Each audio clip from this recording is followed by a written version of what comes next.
न रुकी वक्त की गर्दिश न जमाना बदला, पेड़ सूखा तो परिंदों ने ठिकाना बदला। नमस्कार दोस्त, हम हैं रामेश्वर मेहता।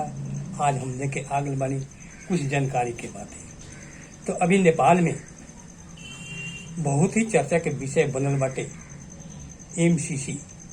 एकर बहुत जगह विरोध हो रहल बा, कहीं कहीं सराहना भी हो रहल बा, कहीं नारा हो रहल बा, कहीं जुलूस हो रहल बा, कहीं आलोचना हो रहल बा, कहीं समालोचना हो रहल बा। लेकिन ई एमसीसी का बा, आज हम अपने के भोजपुरी में, काहे कि हमरो भोजपुरिया भाई लोग ये विषय में कुछ जानकारी ले लो। ये भोजपुरी में कहे जा रहल बानी एमसीसी का थी बा कह के। एमसीसी यानी कि मिलेनियम चैलेंज कॉर्पोरेशन एगो अमेरिका सरकार के एजेंसी है जौन की विश्वव्यापी रूप में गरीब देश के मदद करेला। ये तो बड़ा सराहनीय बा भाई कि गरीब देश के केहू मदद करे, तो बहुत ही सराहनीय काम बाटे। और एला हम अमेरिका के धन्यवाद भी देवे के चाहता नहीं कि गरीब देश के चिन्ह ताटे।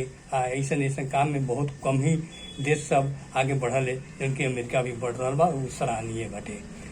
येला हमनी के देश में लगानी करेला ये विषय चुन ले बाटे, यानी कि जगह चुन ले बाटे या विषय भी चुन ले बाटे, कौन विषय में लगानी कर जा सकल है।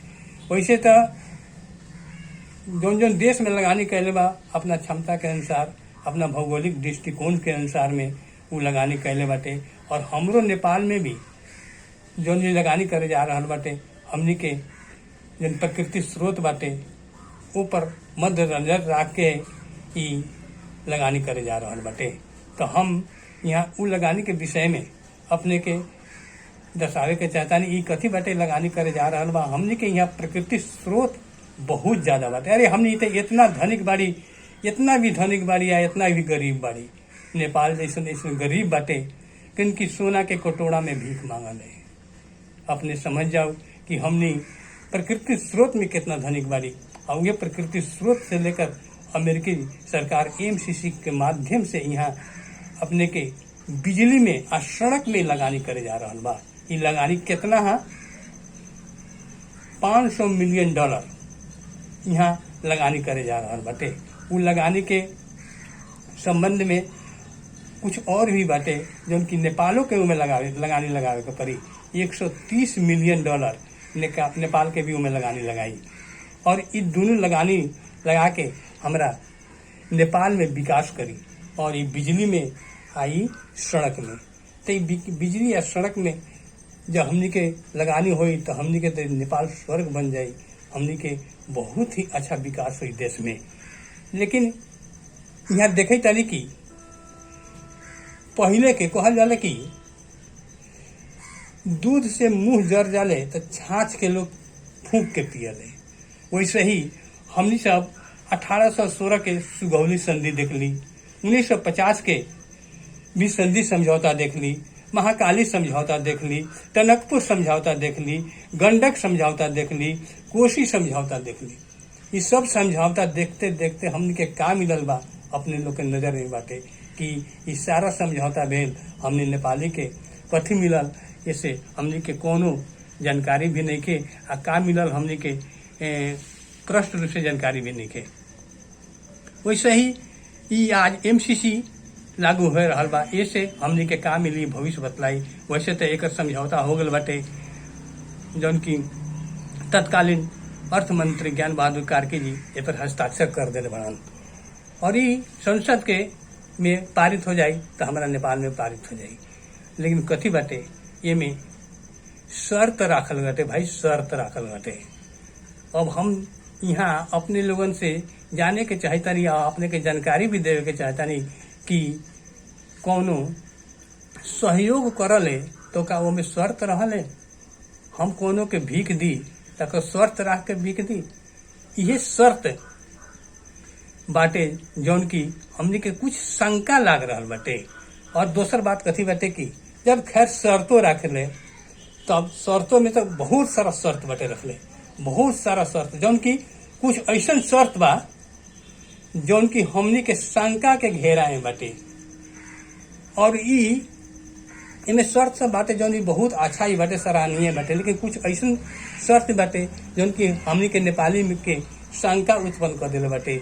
ये शंका के समाधान संबंधित निकाय अभी तक नहीं करे के, एक करे के पड़ल, ये हमनी के शंका के दूर करे के पड़ल।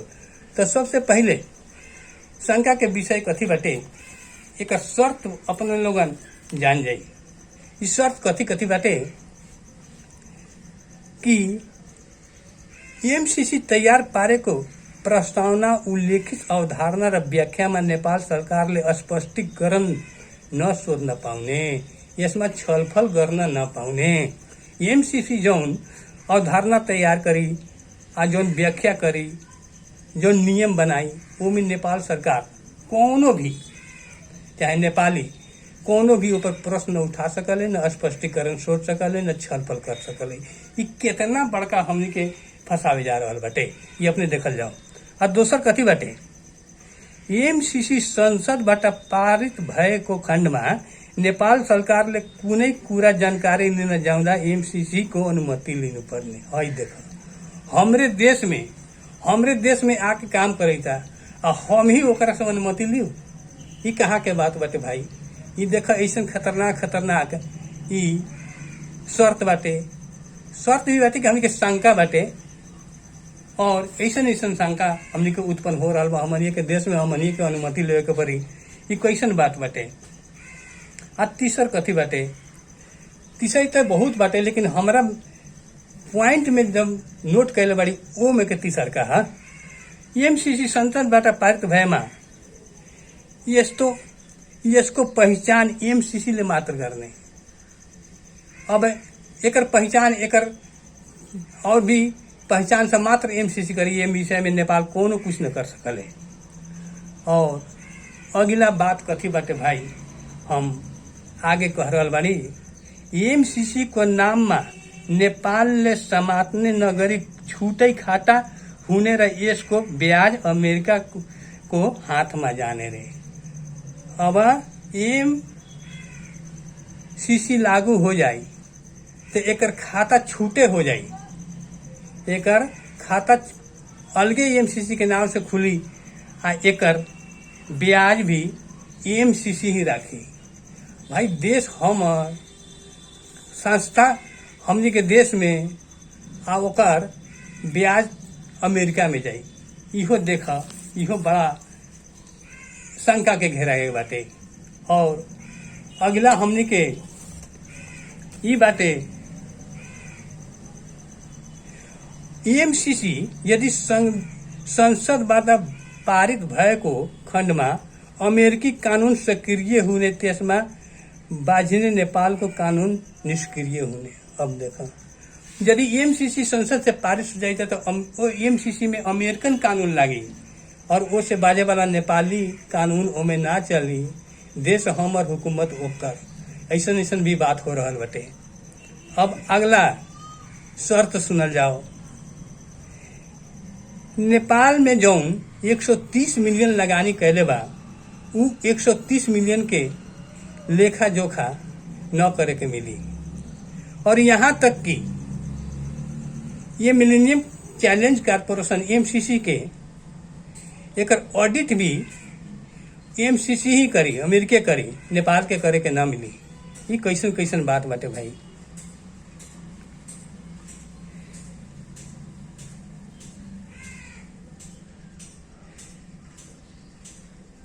अब दोसर देखो, परियोजना अंतर्गत आउने संपूर्ण भौतिक संपत्ति में अमेरिका को इकलौती अधिकार हुने नेपाल ने इसको हक छोड़ने पर्छ। अब परियोजना को अंतर्गत आउने संपूर्ण भौतिक संपत्ति में अमेरिका को इकलौती हक हुने। अब एक जितना भी प्रयोग में आने वाला भौतिक संपत्ति बा, ओ पर नेपाल अपन हक छोड़े के पड़ी। वाह वाह, ऐसा समझौता। अरे हम तो ये कही तरी भाई कि बुड़बक के धन रहे तो चलाक भूखे कभी ना मरले। तो ये बात बा हमनी के, हमनी बड़ी बुड़बक, देखो चलाक लोग भूखे मरी हूँ। आगे सुनू कैसन शर्त बाटे।